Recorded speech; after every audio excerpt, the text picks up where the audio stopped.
Oops, I got the whole You got the whole thing. No. Cheers.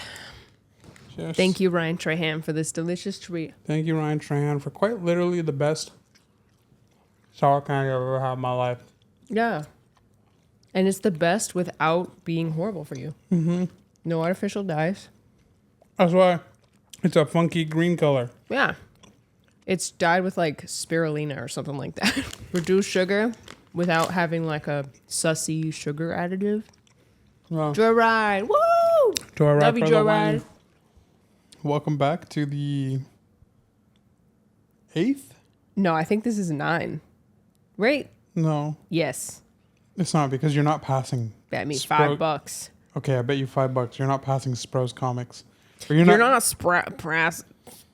You're not passing the comic room pod in releases. I'm pretty sure this is 8. This is episode 8. I won $5. Dang it. I'll get you a joyride with it. Yes. Welcome back to episode 8 of the Logging Off podcast. Yes. Yes. Yes. Yeah. Uh-huh. That's true. It That is is the 8th true. episode. Yeah.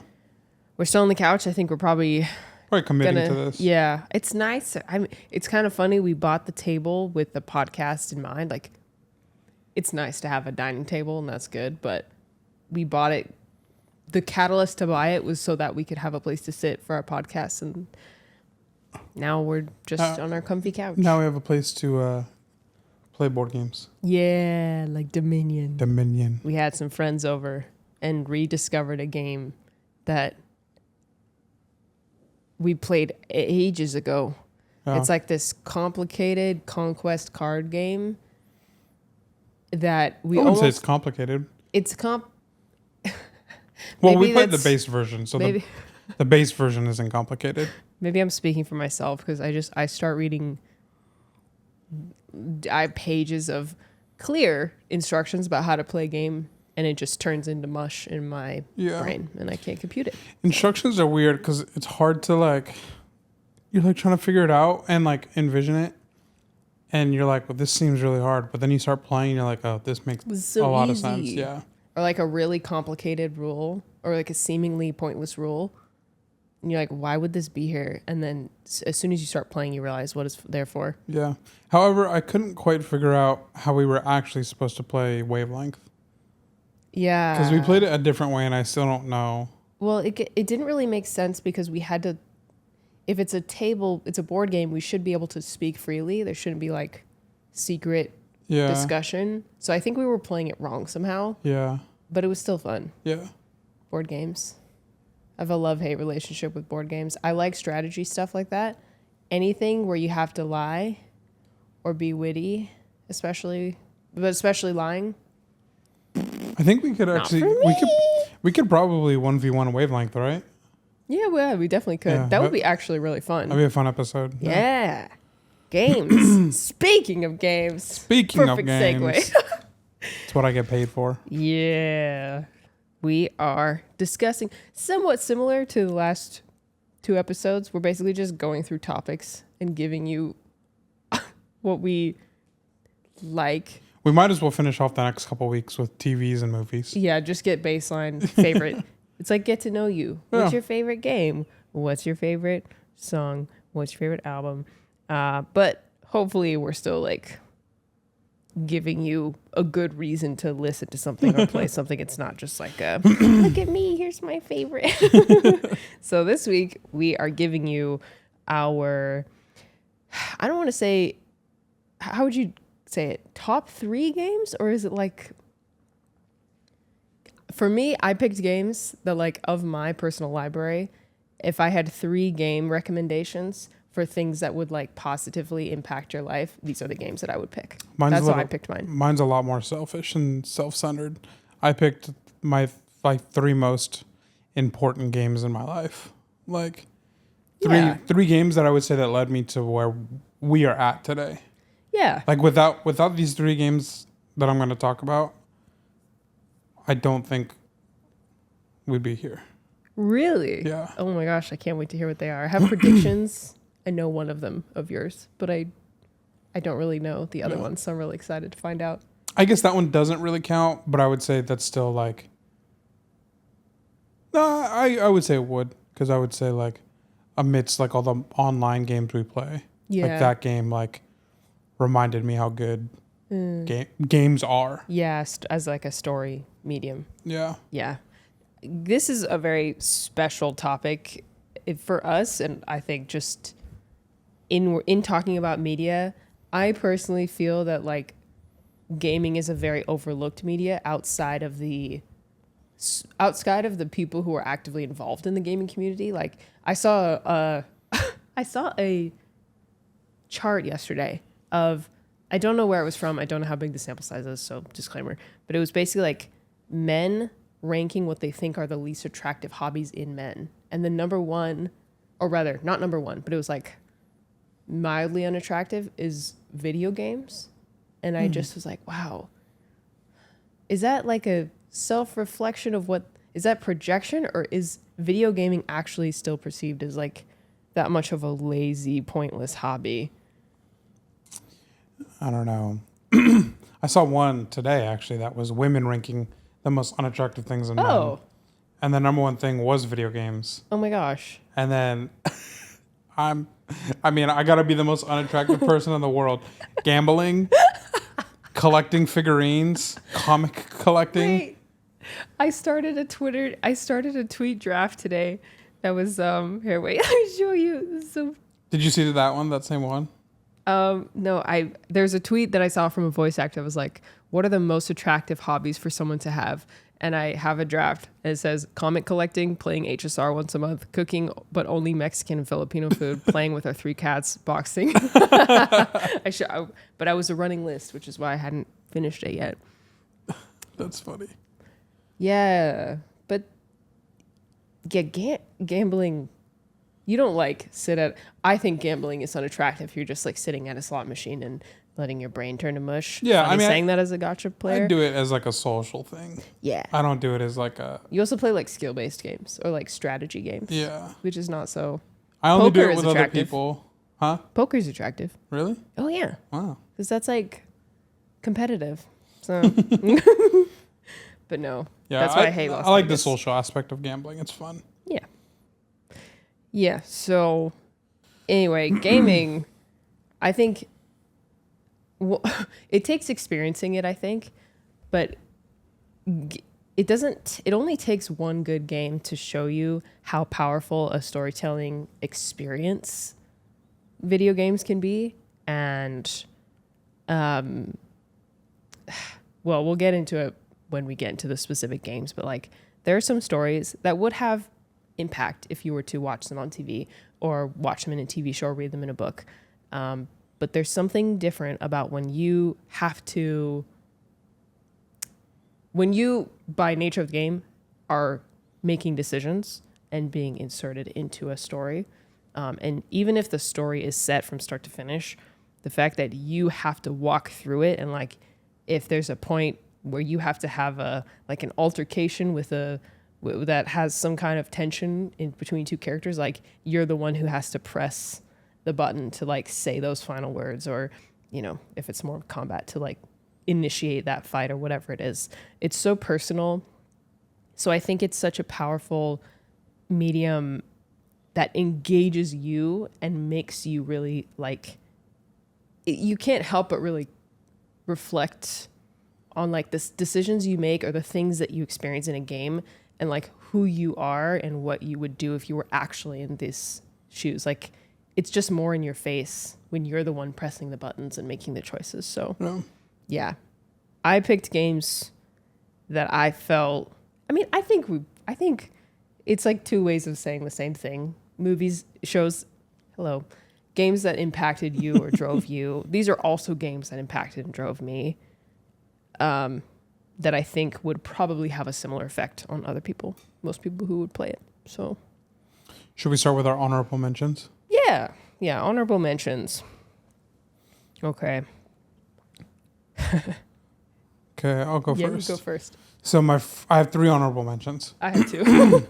My first honorable mention is Tony Hawk Pro Skater 1 on the Nintendo 64. That Donkey Kong 64 and Mario Kart 64 are essentially like my introduction into games. I remember playing those as a kid. I remember playing Tony Hawk a lot. Bob Burnquist.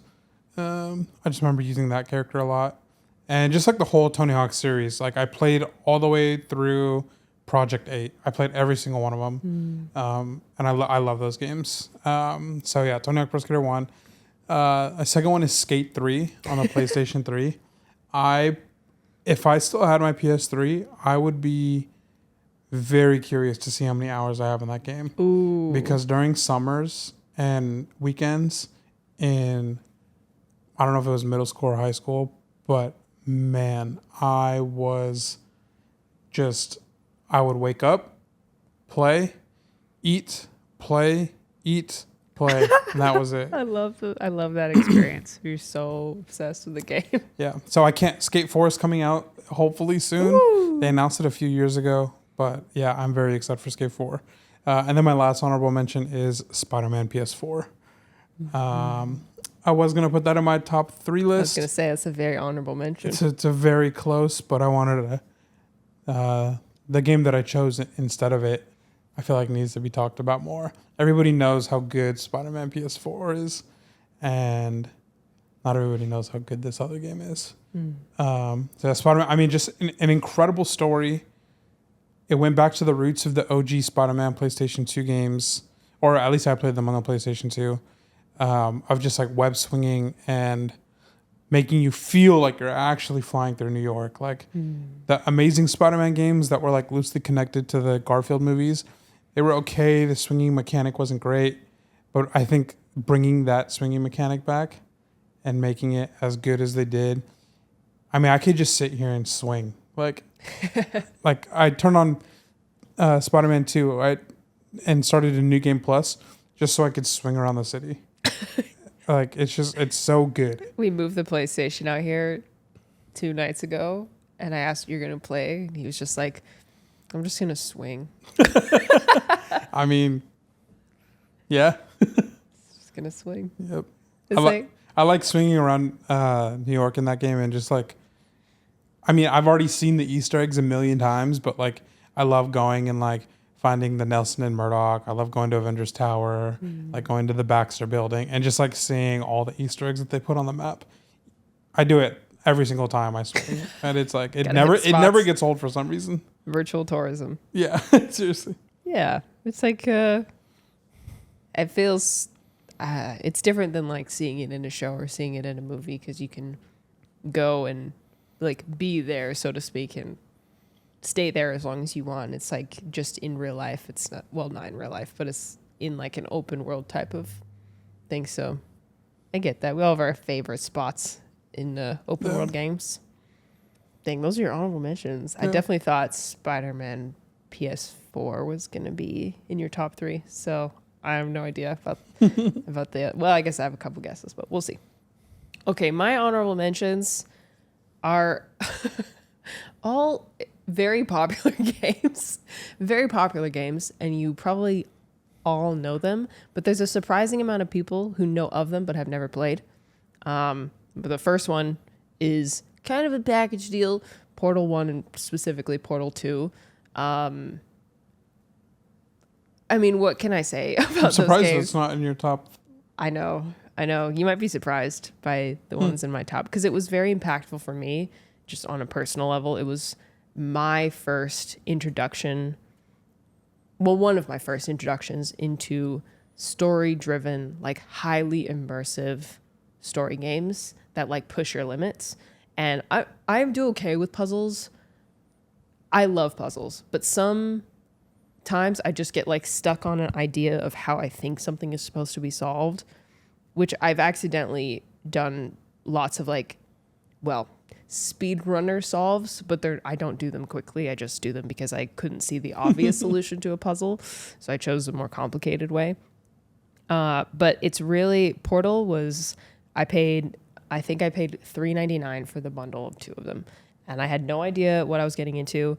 But especially Portal 1, it was such a cool experience because it was the first time a game had made me feel really uncomfortable. The music design, the atmosphere, the energy of the puzzles as you're starting to understand the scope of the game and where you are and in the context of the world and who went before you. Like, you feel almost haunted by how alone you are and the, so to speak, ghosts of who went before you. I felt so challenged by that game. And I think I cried when I finished it, almost not out of like a reaction to it wasn't like a strong emotional ending or something, but I was just so happy and relieved that like I had gotten out. And I think that's how you're just supposed to feel. I've seen people finish it like 3 times quicker than I did though. So I definitely spent more time in the Aperture Lab than I thought I was going to. Than most people do. I've never beat that game, but I remember I had it on the PS3 and I would like play it and create portals and just jump through the portals. And like, so that was fun. Pretty much it.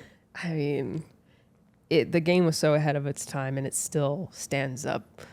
It doesn't look as old as it is. Portal 1, I think I'm partial to, but Portal 2 is such an incredible story and it's the perfect response to the first one.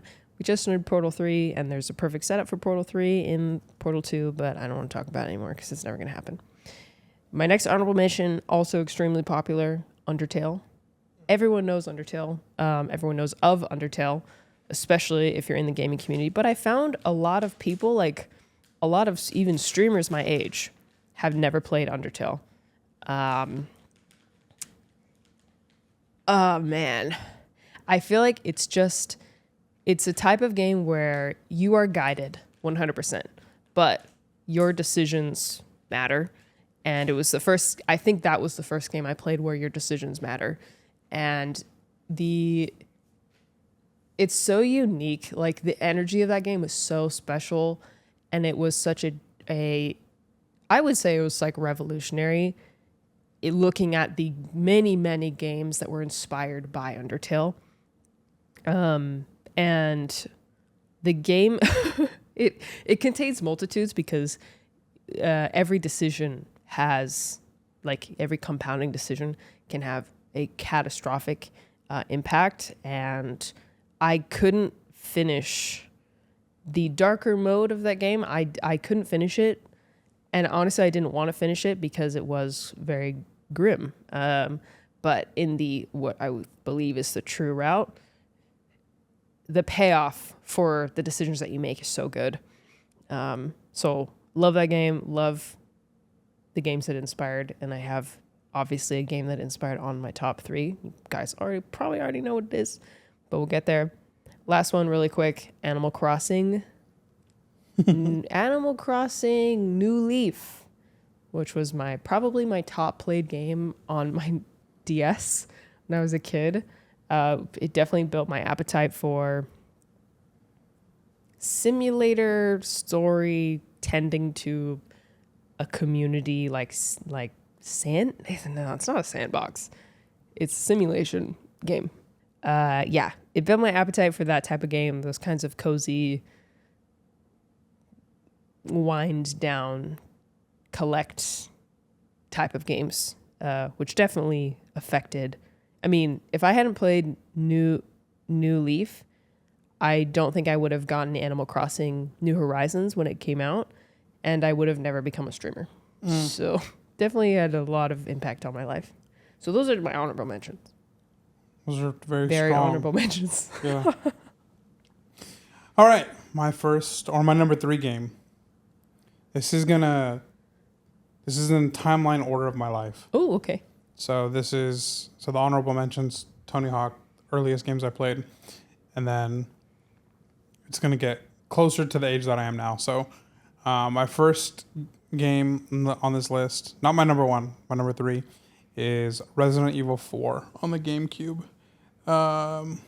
That is a game that I vividly remember. It's my boxing coach.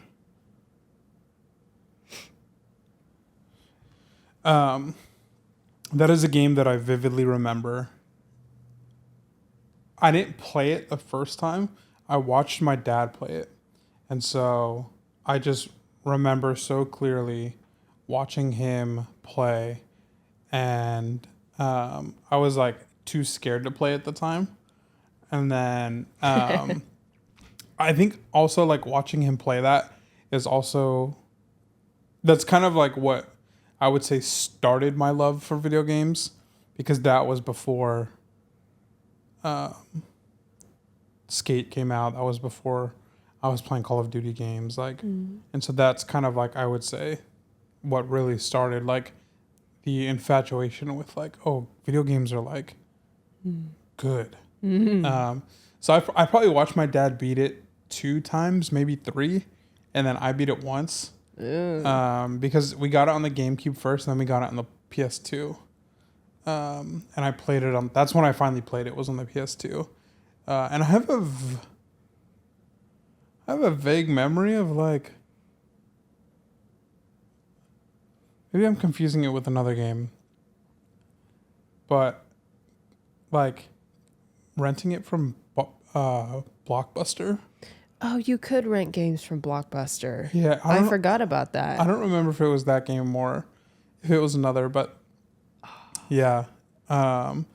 So I used to go to GameStop with my dad all the time because my dad played a lot growing up, and so one of the things specific with Resident Evil 4 is the time that I remember watching him play it most was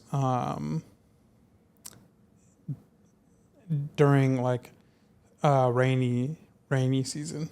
And so I think that's why even today, like, I really like to just like sit on the couch and play story games when it's raining outside. Oh, I see. Because it's just like really nostalgic of that moment. And yeah, the remake came out last year, I think. I haven't played it. Yeah, I was wondering if you were gonna play the newer games. I haven't played it. I don't know much about it. But let's say if this podcast gets 500 likes, I'll play it on stream. Ooh, okay. Smash like right now, guys. Twitch.tv/I'm spro on Twitch. I'm getting back into streaming. Yeah. So, Minecraft. Yeah, I just really fond memories of watching my dad play. Scary. The little George Washington looking dude was so creepy. And yeah, not much else to say except just like fond memories of watching my dad play that game. And my mom and sister not caring, not wanting to be part of it. Well, it's pretty like blood and guts, isn't it?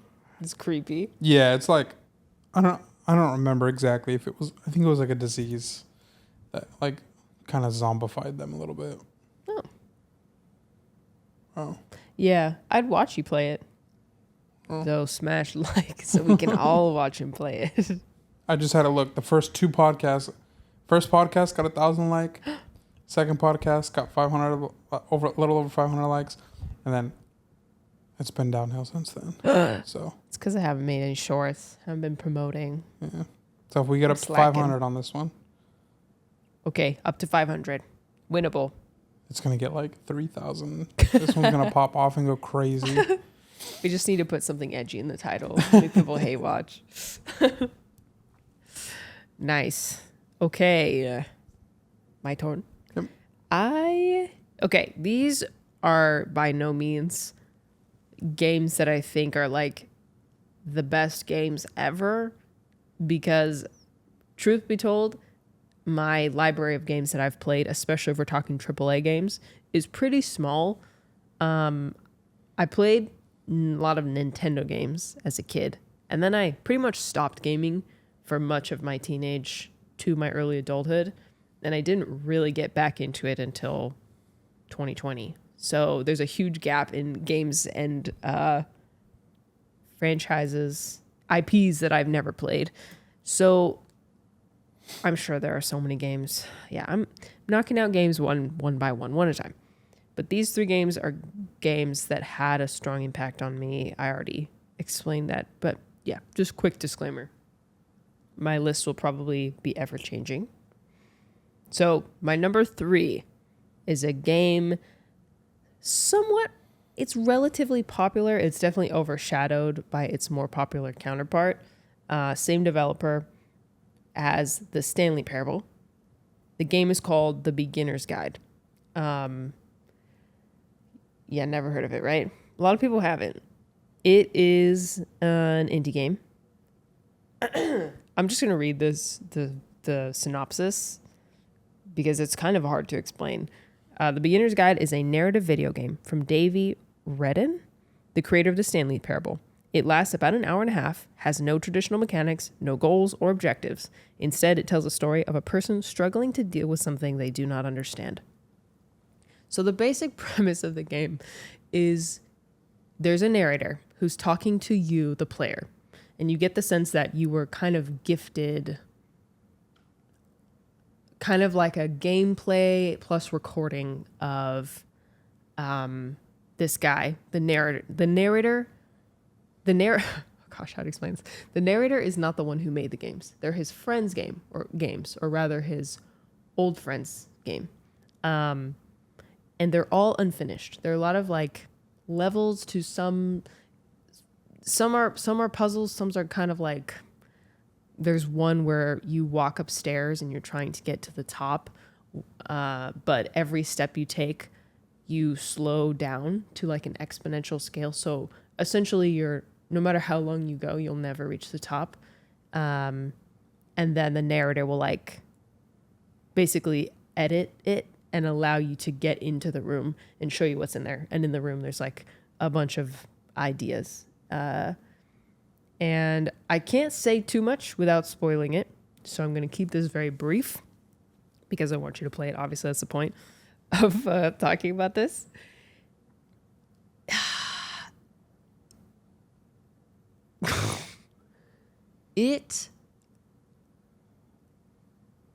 The game shocked me kind of, and it changed the scope of what I thought a game could be. And like I said, or like the description says, it's narrative driven, but it feels so real. And there's a lot of great twists, and it gave me a lot to chew on and a lot to think about. And it definitely puts the mirror back on you and how you perceive things like someone's mental health or your own mental health, what you might project onto others without seeing in yourself. It's very contemplative that way, and it has sat with me since I played it. Wow. So great experience, and it will take you an hour and a half. Exactly. It's more of a walkthrough than a game, but yeah, you'll see. There's a few moments that made my stomach drop. You play that on stream? I did. It's also on YouTube. Oh, cool. Yeah. Go watch her VOD. Yeah. My second game on the list is Call of Duty Modern Warfare 2. I would truly be curious to see how many hours I have in this game because I played this game nonstop with my neighbors, who are some of my best friends today. We would literally, I kid you not, man, I don't know how we did this. This is like Modern Warfare 2 and Black Ops. But I like Modern Warfare 2 more. But anyways, this is how the setup would go in the condo that we lived in. We had the TV in the living room. I had a TV in my room, and they would bring a third TV, and they would set it up. They're brothers, okay? And they would set one of them up in the bedroom, in my bedroom. And so one person would be playing in the living room, I'd be playing in the bedroom, and then another one of them would be playing in the bedroom, and we would all be on the same team, and we'd be playing non-stop. So I'm actually going to tag Call of Duty Black Ops onto this because Zombies is on there, and we played the heck out of Zombies. So it's like we would play multiplayer non-stop, like just like grinding rank and then like prestiging, getting through prestige, getting the next prestige, and just going. And then when we got bored of multiplayer, we would play Zombies for hours and hours. And so literally our summers consisted of this was during high school. Like this was 8th grade and then into high school. We'd wake up, go to the gym, come back home, go swimming, hit the koozie, and then and then eat dinner. And then we meet up at my place and we'd play Call of Duty from like 7 p.m. till like 6 in the morning. That's like dream summer. And then we'd sleep till like noon, go to the gym, and just replay. Like amazing. That was our schedule. And yeah, it's just like I love those games for like all those like memories that like I have with those friends. There's also like some bad memories of playing those games because they're both of those brothers, but both of my friends, they're black, and so we would receive like a ton of racism when we played multiplayer because it's Call of Duty. So it was always just like, at least you had each other. I always felt so bad, and like I remember one of them, which he streams Devi Dev TV. Go check him out. Devi. He would just be like, "It's just another day, bro. Just another day." I'm like, dang, that's horrible. That like that's the process, and so he wouldn't let it affect him. He's just generally the type of person who's not gonna let anything. He's like one of the strongest people I've ever met. Yeah, he's incredibly resilient. Kind. I feel like he's never let any of the bad things that happened to him. I feel like he's never let them take him down. Yeah. Role model. So Debbie Dev. And he'd just be like, "All right, cue it up, go again." And just keep playing. We get tired of it. We play zombies nonstop, and we get tired of zombies, and we go back to multiplayer. Like it was just like, and my mom would just like, I don't know how my mom did it because they were football players. I was gonna say your mom's so cool for that. They're both like they're football players, linemen. They're big. They're like 6'2", 6'3". In high school, and like 250 plus, just like big dudes. And my mom would just feed us. Like, and they would be like some summers or like towards the end of summer, they would be going through hell week for football. And they would be like in crazy practice. And then, they just like insane. They were eating, they were growing. They were like, they both went on to play college football. I mean, teenage boys eat enough. Any teenage boy, the skinniest teenage boy eats a ton. Yeah. So I don't know how my mom fed us all. With love. Yeah. Power of love and mama. Just pasta and carbs. Yeah, just easy meals that are easy to just like make at a big volume. Yeah. Remember like fried rice, stir-fried rice, cold macaroni salad type thing. Yummy. Yeah. So that game I would say is is kind of what instilled like the online competitive first person shooter that I like still love today. But I like play more Valorant. I don't play Call of Duty these days. It's just not what it used to be. I play mostly Valorant, and then I'm very excited for Marvel Rivals. Woo, Marvel Rivals! Got a release date today. Oh, did we? December 9th. So I played the closed beta, and it's absolute cinema. Yeah, I got a key for it, and I was like, I gave it to you. You asked me about it, and I gave it to you. It was like 1 day left in the beta. It was the day. It was like I had like 12 hours to play. I was like, you mentioned how excited you were. I was like, I think I got a key for that. It's like, oh, are you kidding? I know. And the closed beta was like a 2-week long closed beta too. And I got in the last 12 hours. It's okay. At least I got to play. Hopefully there's an open beta soon. I'm sure there will be. That was my experience with Infinity, Nikki. They hit me up the night before the last day of the beta and asked me to do a sponsor for it. and whet my appetite for the game and then took it away from me. So yeah, the competitive first-person shooter in me all started with Call of Duty. I want to play Marvels with you and Dev. It'd be fun. That'd be fun, Dev. Wow, our game selections have been very different so far. Yeah. Mine are a lot more like I mean, the games that mean the most to me are ones that take you through like an experience, like I want to be like emotionally impacted, and I want a lot to chew on when I'm like done with the game. Those are the games that steal the top spots for me. My games are very teenage boy. Yeah.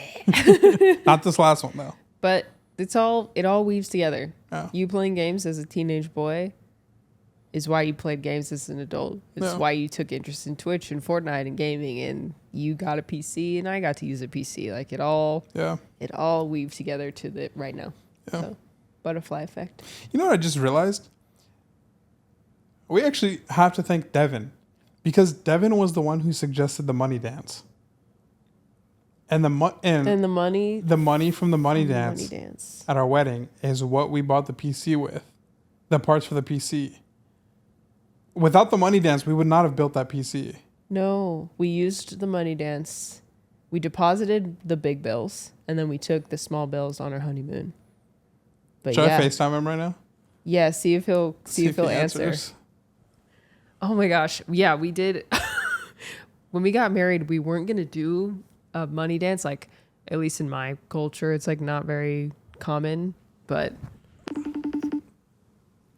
Move over. we should all stream together and we could tell him then. It's okay. I wonder if he's live right now, actually. Thanks, Anyways, start your... Dev. Oh, yeah, okay. So, next game for me is similar vein. It's like if you were to look at the beginner's guide and it showed you like games that are similar, this game would pop up in that list. It's a game called Superliminal. This is a puzzle game. Surreal puzzle video game played from a first-person perspective, incorporates gameplay elements around optical illusions. Wait, I need the story premise. I'll just read the first part. The player heads to the Pierce Institute to get therapy. Wait, this description is horrible. Superliminal is a puzzle game where you are trapped in a lucid dream. Only by making sense of your surroundings are you able to wake up. So the game opens with you getting kind of like a orientation video on this, what's called somnosculpt therapy. And it's essentially like a guided dream technology where you get immersed and you are supposed to, you're supposed to be subconsciously therapized through this sleep course, I guess. So there's you get acclimated. There's story, or rather puzzle components. You're working through rooms, and then you start to notice that there's ways to essentially get off the track of the somnosculpt therapy line. So naturally, you start doing that. And then you reach a point where you've gone so far off track that the somnosculpt people can't find you. And things get scarier and scarier and more overwhelming as you are trying to basically get your way out of the dream. And that's all I can say without spoiling it. And it's so worth playing. It will subvert your expectations, and I think everyone I've watched played it has just sat as the credits rolled and just been either speechless or saying things on the lines of, wow, oh my gosh, that was crazy. And similar voice lines. So great game. Will give you lots to chew on. Same thing as the other game. It's an hour long too, right? This one, I think the first time, again, sometimes puzzle games take me a little longer because I get stuck on stuff. But I think the first time took me 4 hours, 4 or 5. Oh, okay. But the next time I finished it all in one night. Got it. And that is also on YouTube, that playthrough. Go watch the VOD. Superliminal. Or play it yourself. Even better. Play it yourself and then watch your favorite moments on my video. Yes. Dev said he's at dinner with a client. So. Can't interrupt that. All right. My number one game is The Last of Us Part 2. Woo! Speak the truth. So this is probably one of the most contested, debated games of the last decade plus. The Last of Us 1, obviously incredible. Again, a game that I didn't play growing up, but my dad did play, and I watched him play a little bit of it. So I have like fragmented memories of him playing in different parts. I didn't play these games until like a year and a half, almost 2 years now, right? Mm-hmm. Yeah, almost 2 years ago now, and love both of them. Got the spoiled pleasure of playing the remake of Last of Us 1 with just incredible graphics and so the beautiful lighting and all that stuff. Currently working our way through the Last of Us 2 remake, but we're on like a 4-month break. Yeah, we stopped probably where you can probably guess where we stopped. And by we, I mean you. Yeah. So I put this game number one because I think the people, I don't want to generalize. I understand the frustrations with the game, but I truly think that you have to sink a little bit deeper to understand. Like, I understand why. I guess I'll say this too. Like, spoilers. If you haven't played Last of Us 2, I'm going to get into spoilers because I need to talk about why this game is overhated. So, sorry, Joyride. So, this is your last warning. Stop here, go to the next part in the timestamp if you don't want to hear this part. Abby killing Joel is obviously just such a shock. Like because you don't expect Joel to die in the first like 2 hours of the game. And you like similar to like Ellie, you just start playing the game in like a rage. You're like, I don't want to play. I don't care about you. Yeah. You don't want to follow any storyline. Like all you want is revenge. So like as Ellie is on her revenge tour, like you just start like it's so good because it's so immersive. Like you're not feeling the same things Ellie is necessarily, but you're feeling a similar anger and frustration. Like an indignation. Yeah. And then halfway through the game, right as you find Abby right as Abby finds you and blows off Homeboy's head, the screen goes dark, and then you wake up as Abby in the arena. And you're like, okay, surely this is only just going to be like a quick flashback. Yeah, quick excursion. They're going to try to make me like Abby, and it's not going to work. Just take me back to Ellie's POV. It's not quick. It's another 6 to 8 hours of playing the game from the perspective of Abby. Of someone you hate. Of somebody you hate because they took away your protagonist. Mm-hmm. I understand all of those things. However, when you start to play from Abby's perspective with that hatred gone, and you're not like blinded by the rage. Ellie also comes to this conclusion at the end. You realize that Abby's not a bad person. Nope. The bad person in Last of Us is Joel. It's Joel. Like Joel is not a good person. Joel, the whole ending of Last of Us 1 is not a heroic feat that he pulls off. Nope. It's selfish. It's murderous. Mm-hmm. And I mean, he takes away autonomy from Ellie. Yeah. Doesn't tell her what happened. And he doesn't kill. I mean, obviously, like he mows down like all of these like fireflies, but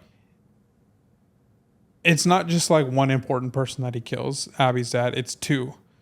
And it's all for the selfish reason of his tragic story of losing his daughter in a horrific way. Yes. Because she was also mowed down.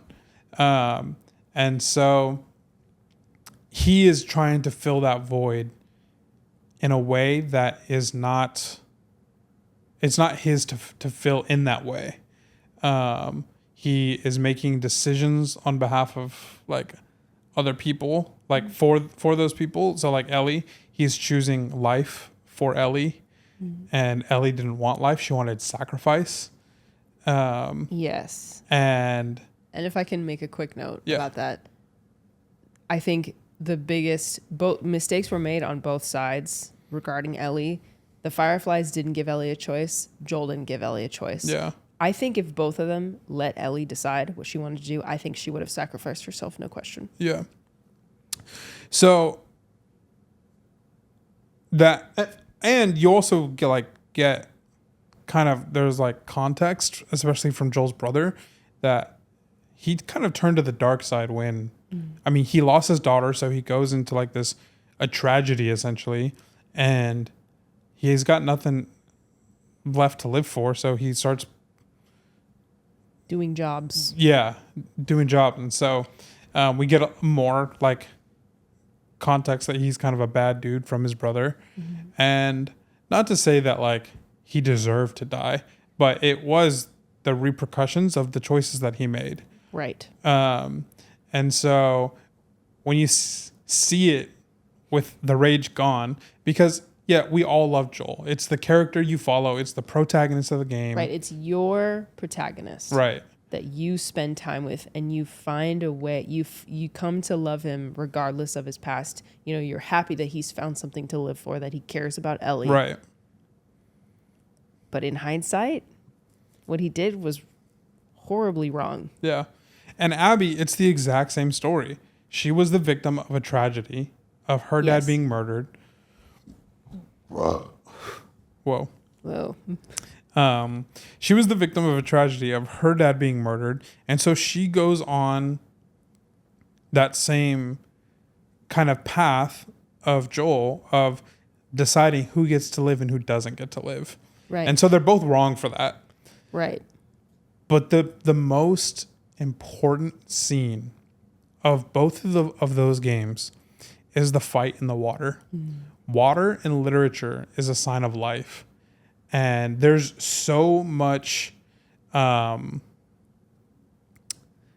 biblical imagery in that last portion of Last of Us 2, because they're being like crucified. Oh, right. The cross, the like poles thingy. But like the fighting in the water is almost like a rebirth for Ellie and Abby. They're in like a baptism. Yeah. And it's where Ellie comes to like, I think she just gets tired of the fight. She gets tired of the battle, and she sees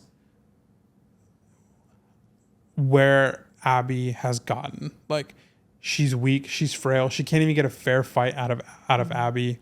And so she kind of just like falls and lets Abby and I'm forgetting the name of the other character.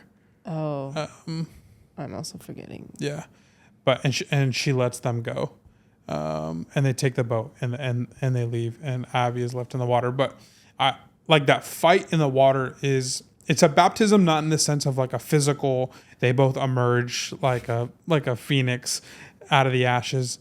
It's more of like a mental and like an emotional rebirth baptism. Their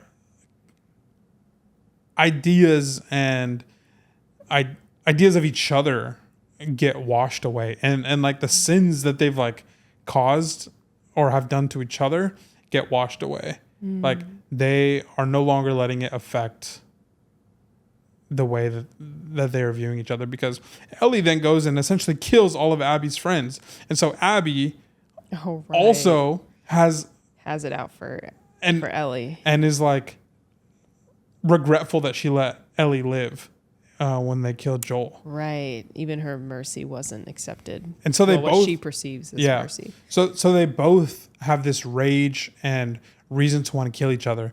But in that water, fighting on the shore, it's like this baptism rebirth of like what are we doing? Like, why are we fighting this fight in the state that like the world is in?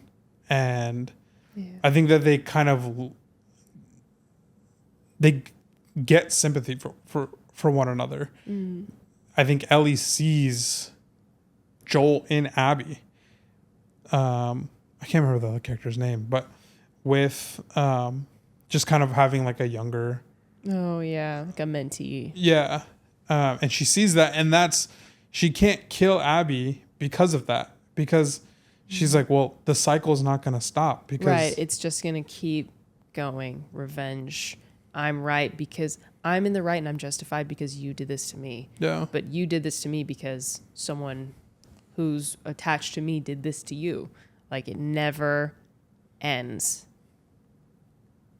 And Abby, So Ellie sees like herself in Lev and sees Joel, like that similar relationship. Right. Found family, protection. And so yeah, Ellie knows, okay, well if I kill Abby, then I just set Lev on the same trajectory that I'm on, and it's just this vicious cycle of murder. And I think Abby at that point just in her relationship with Lev kind of gets to see things from Ellie's perspective. Yeah. And so yeah, that fight in the water I think is truly like the crux of that game. That is like, without that, I would understand everybody's like rage and saying that this game sucks and all that stuff. Because if you were to play 6 to 8 hours, however long it is, of Abby, and then you don't get that fight in the water playing from Ellie's perspective, like that, it would just be frustrating. Like, right. Just getting to the theater and like that's like it. Like that would be really, really frustrating. So, and every single guitar scene in Last of Us 2 obliterates me. I know. It never fails to hurt. And they do so, like every placement of it is perfect. And you do still get Joel in Last of Us 2. Yeah. But he's just no longer moving the story forward. Yeah. And I think people's outrage is like this game made me feel bad, therefore I don't like it and it's not good. Yeah. And I think that's a very narrow-minded perspective. Yeah. Like, and you have to see it through. And I think it's really I think it puts the mirror back at you, because you are also on a path to revenge. Yeah. And you want to hate Abby. Yeah. And you have to, and like the game honestly takes a huge risk by making you play as Abby. That game is long. a huge risk. Huge risk. And I think for those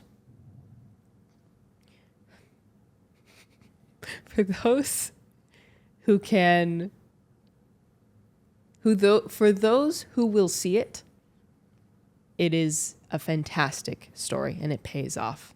It is a perfect sequel. I agree. Yeah. I agree with you. Spider-Man 2, I love that game. It's not a perfect sequel. Last of Us 2 is a perfect sequel. Yeah. I don't think that the story could have gone anywhere else. Yes. And I think once you get to the end of the game, you realize that this had to happen. Like, yeah. Joel's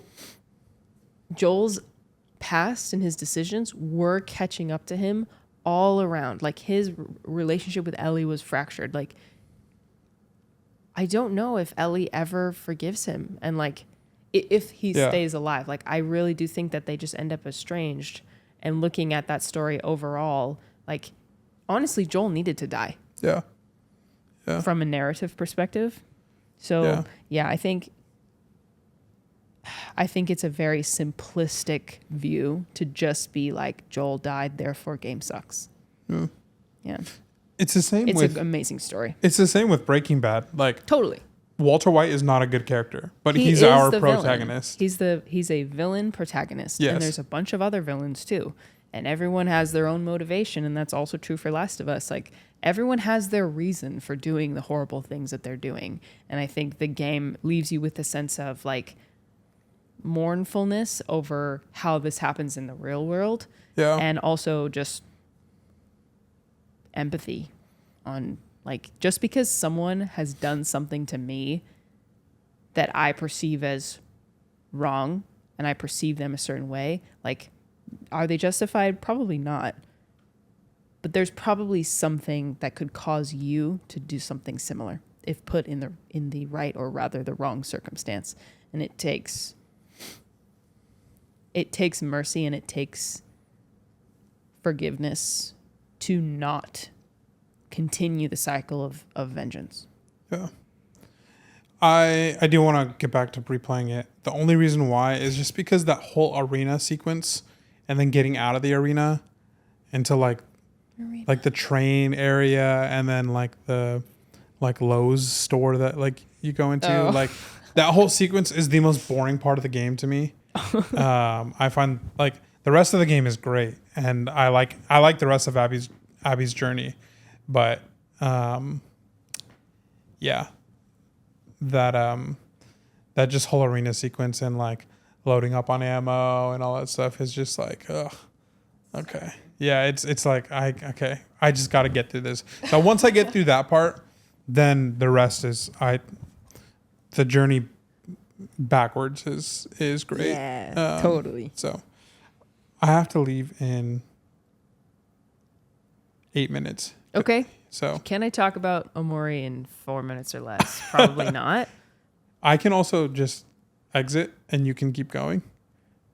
Okay. I feel like I've talked to you enough about Omori that you know what it is. So we'll just close out the us. So sorry guys, I have boxing and my coach texted me. Normally he's like pretty flexible on time, but he was like, yo, I got to be out by this time. Okay. So which means I have to be in at that time by a certain time. Okay.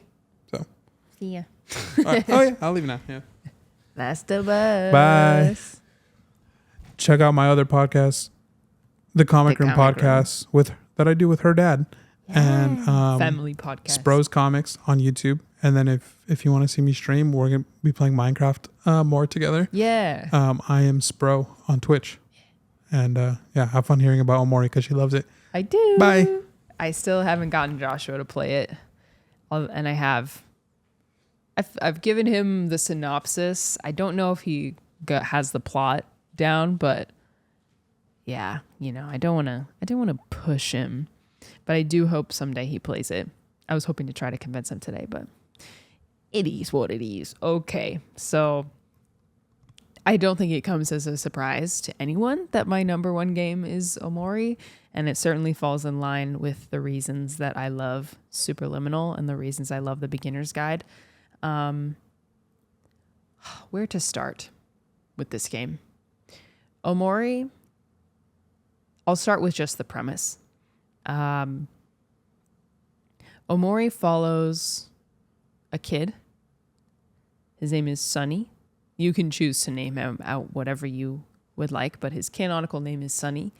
And Sunny is 3 days away from moving home. He's 3 days away from moving away from his home. And you can get the sense that he has been inside alone for a long time. He doesn't really talk to his friends anymore. He's very lonely, which I think is the reason it's called Omori, and the reason for a lot of things, but I digress. And you follow Sunny as he oscillates between the real world and a fictional world that he has in his mind called the white space. And there's more to the white space, and there's a few different facets of the headspace. And it's kind of this alternate version of his real life involving his friends or friends he used to have, all about 2, maybe 3 years younger. And over the course of events, this is going to be a semi-spoiler-free review. I'm going to spoil actually, I'm not going to spoil that. This is going to be like 95% spoiler free. So through the course of playing, you start to understand that Sunny is processing grief. And he is coping with a form of like psychological trauma. And you playing the game, the player, you have to make decisions on how he's going to spend his time, how he's going to spend his time in the headspace, and how he's going to spend his time, especially in the real world.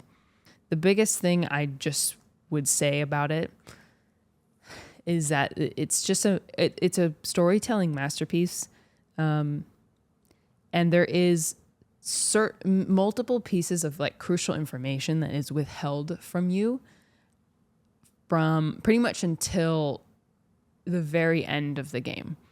And that's not a spoiler. Like that's it's clear that there's something that you're missing from the very beginning. And I think I've experienced this in games plenty of times. I've experienced this in movies and TV shows and books. When you withhold a crucial piece of information from your audience, there's a risk that the emotional impact and the narrative impact will not be fully accessible to you until the very end. So I have played games where you're reaching for has like a mystery component where you're reaching for this final answer. And the ending wraps up so quickly that like it hits you like a bus, but it doesn't give you enough time while you're playing it to like fully unpack it. And Omori is so different in that sense because it gives you enough that you care deeply about the pain that these young kids are processing. You care about their well-being, you care about their relationships, you care so much about Sunny that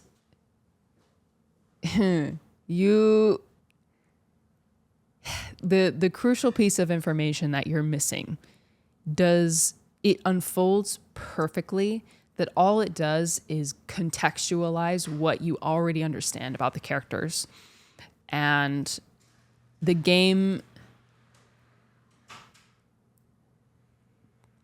it just plays out so beautifully. And Omocat, the developer and writer, has said that Omori was heavily inspired by Undertale in a style perspective, but it's such a special, different game, and I've never felt so gut-wrenched by a game, but also so healed by it, and I'm grateful to have not experienced a grief even close to what Sunny and his friends experienced.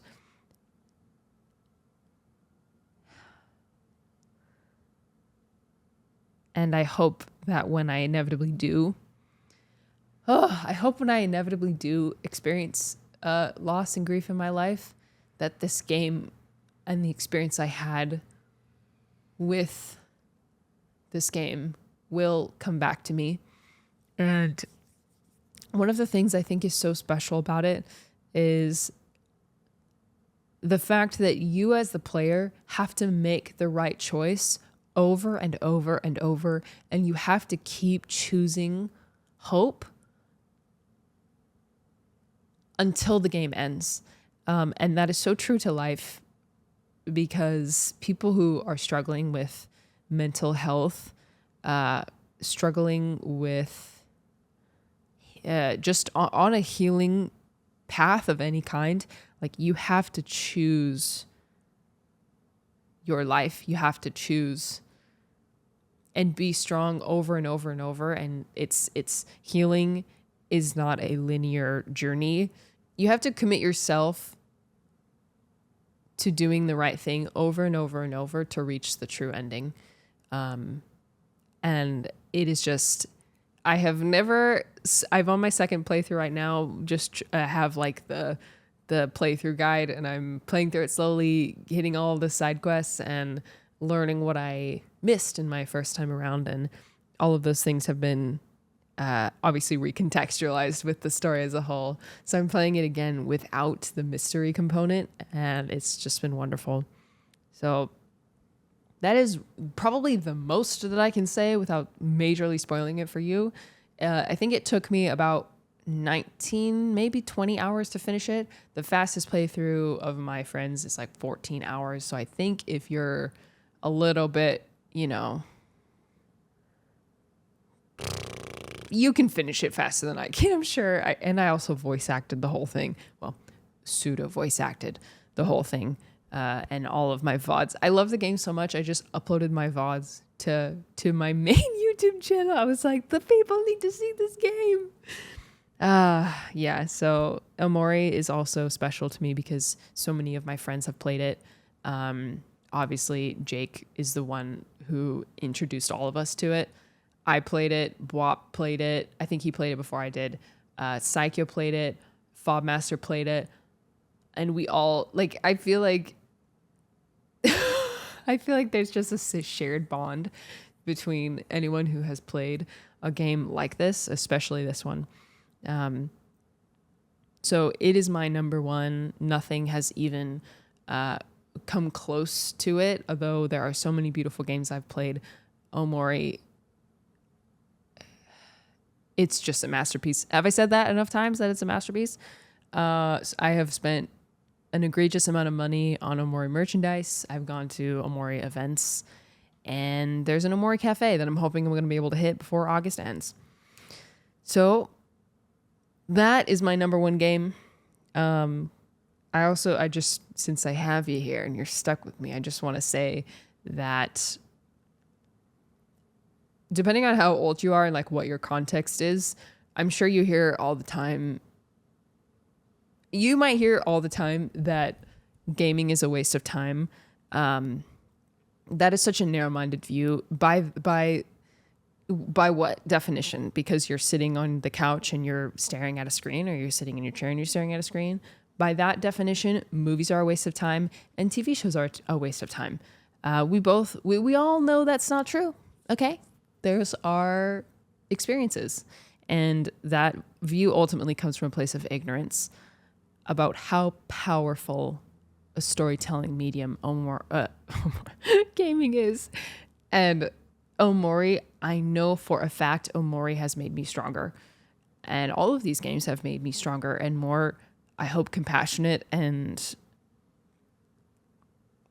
I have been positively impacted by these games and so many others. Like, I could sit here and talk for probably another 2 hours about all of the games that have meant something to me. I didn't even talk about Before Your Eyes, but I bawled my eyes out to that game. So yeah, don't let anyone tell you or convince you that video games are a waste of time. As a whole, it's much more about how you interact with the media that you consume. But yeah, I think it feels a little weird to close out this episode all by myself. But thank you so much for tuning in to the Logging Off podcast. Remember to leave a like so that we can watch Joshua play Resident Evil, the remake, Resident Evil 4 remake. I'm not really sure. Whatever game he said. And as always, we will see you again next Thursday. Please, would always love game recommendations. Most of the games that I talked about, I played them because of somebody's recommendation. So I'm sure there are many stories yet to come, and many experiences we will share together, whether it be on the podcast or on Twitch or on YouTube or who knows where else. So thank you for watching and thank you for tuning in. Signing off. Just Dish this time. Logging off. I'm so lonely.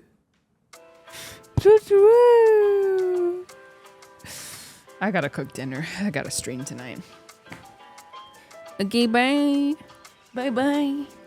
Get out of here. Why are you still watching?